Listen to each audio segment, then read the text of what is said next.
रहमतुल्लाहि व बरकातुहू।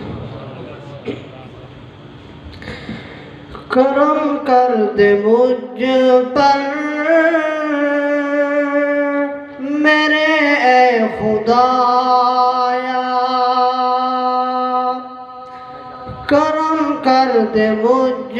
पर मेरे ए खुदाया, तेरी रंग गर्दन कटाता रहूँगा, कभी राह जंग में मुजाहिदों के संग में मैं खूनों के कतरे बहाता रहूँगा, करम कर दे मुझ पर मेरे ए खुदाया, तेरे लिए जीना तेरे लिए मरना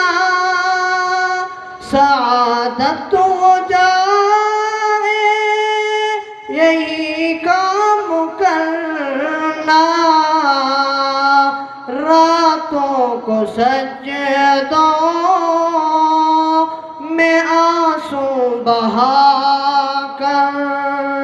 रातों को सजदों में आंसू बहा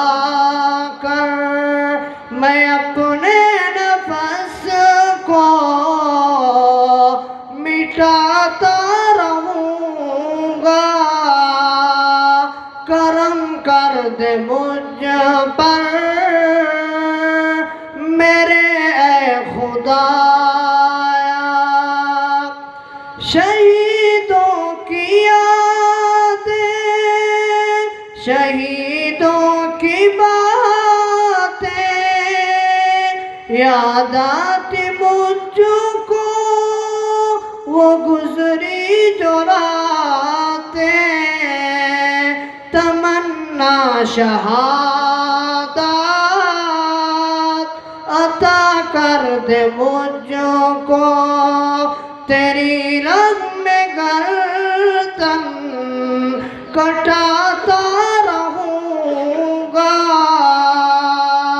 करम कर दे मुझ पर मेरे ए खुदाया। अस्सलाम वालेकुम।